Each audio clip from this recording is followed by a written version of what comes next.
NRC খনক লৈ আছু সন্তুষ্ট নহয়, আমিও নহয়, আপুনিও নহয়, কোনো নহয়। আমি এটা বিচাৰি আছোঁ যে 20% আৰু 10% পুনৰীক্ষণ। গতিকে সেইটো যদি আমি কৰাব পাৰোঁ, এতিয়ালৈকে সুপ্ৰিম কোৰ্টে মানা নাই, কিন্তু মোৰ বিশ্বাস যে কোনোবা এটা সময়ত আমি মনাব পাৰিম। গতিকে কিন্তু এটা কথা সুপ্ৰিম কোৰ্টে কৈছে যে বিদেশী বহিষ্কৰণৰ ক্ষেত্ৰত এনআৰচিৰ কোনো সম্পৰ্ক নাই। এনআৰচিত নাম থাকিলেও যদি বিদেশী তাক খেদিব পাৰি।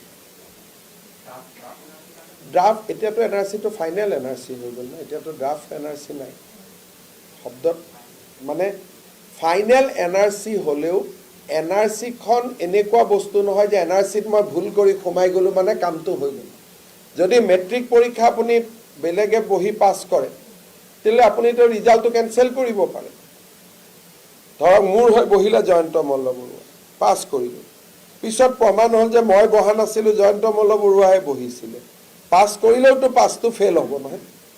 গতিকে এনআৰচিৰ নামটোৱে বহুত মানুহে ভাবিছে যে এনআৰচিৰ নাম সোমাল মানে মই স্বদেশী হৈ গ'লোঁ, তেনেকুৱা কথা নহয়। এনআৰচিত নাম থাকিলেও যদি উপযুক্ত প্ৰমাণ থাকে, আমি তাক আইনৰ গণ্ডিৰ মাজলৈ আনিব পাৰিম।